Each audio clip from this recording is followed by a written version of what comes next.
The sun was setting behind the mountains, painting the sky with hues of orange and gold, but for Ethan none of it mattered. He sat on the worn steps of an old temple, his shoulders heavy with invisible weights. His clothes were neat, his hands strong from work, but his spirit was broken. "Why does life always treat me this way?" he whispered, his voice trembling. "I work harder than anyone I know. I dream bigger, I try, I fight, yet all I get is failure. Everyone else seems to move forward while I remain stuck." His words carried the ache of years of disappointment. He had lost his job recently, his savings were gone, and even the people he thought were his friends had slowly disappeared. Every time he tried to rise, life seemed to push him back down. For Ethan, the world was cold, unfair, and merciless. He didn't notice the beauty of the setting sun, the gentle breeze brushing past him, or the birds singing nearby. To him, life had no color left, only shadows. From inside the temple, an old monk slowly walked out, carrying nothing more than a wooden staff and a calm smile. His robes were simple, his movements gentle, and yet there was something about him that felt eternal. Like he had seen lifetimes of pain and joy, yet remained at peace. He sat down beside Ethan without a word. For a long moment the two of them watched the horizon in silence. Then the monk reached into his satchel and pulled out a small clay cup and a flask of water. "Drink," he said softly, pouring clear water into the cup. Ethan hesitated, then accepted it. He took a sip and immediately frowned. "This water tastes bitter." The monk only nodded, as though expecting that answer. Without a word, he took a small packet of sugar from his robe and dropped a few grains into the cup.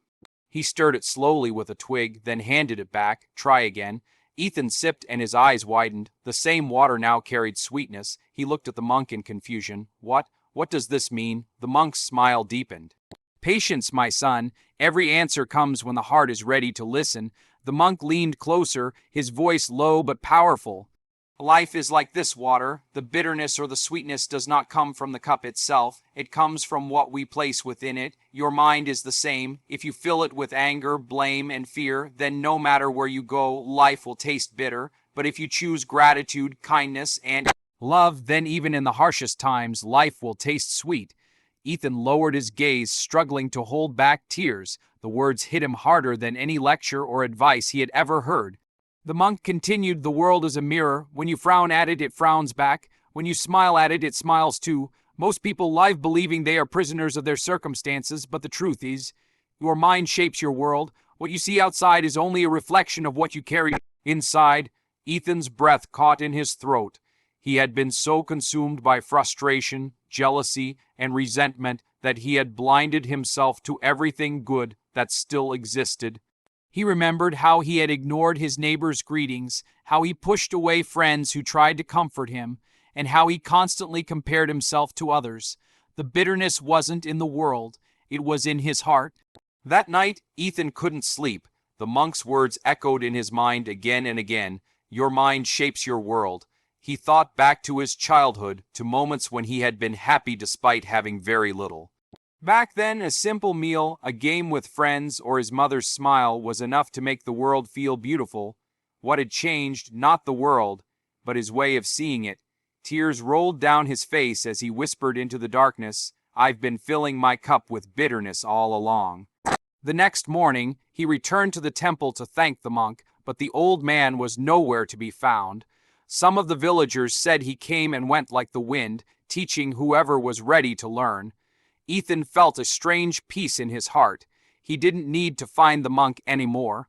The lesson was already alive within him. For the first time in years, he noticed the flowers blooming by the roadside, the laughter of children playing, the kindness of a shopkeeper who offered him tea. These things had always been there, but now he could see them. It wasn't magic, it was choice. Weeks passed, and Ethan began to live differently.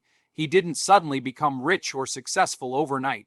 But his world began to change because he had changed. One morning, he saw children painting the walls of their broken-down school. Instead of walking past, he stopped, picked up a brush, and helped them. Laughter filled the air as they painted bright colors over the cracked walls. For the first time, he felt like he was part of something meaningful. Another day, he noticed his elderly neighbor struggling to carry groceries. Without hesitation, Ethan rushed forward, carrying the bags for her. The smile she gave him warmed his soul in a way no achievement ever had. When he had little food, he still shared it with a hungry beggar. When he had only words, he used them to comfort a stranger. Slowly, people began to notice the light in his eyes, the kindness in his actions. Where once he had been invisible, now he was a source of hope. One evening, as the sun set again behind the mountains, Ethan stood on the same temple steps where he had once felt hopeless. This time he wasn't alone. Children gathered around him, their faces painted with joy. Neighbors waved as they passed. He closed his eyes, feeling peace settle in his heart.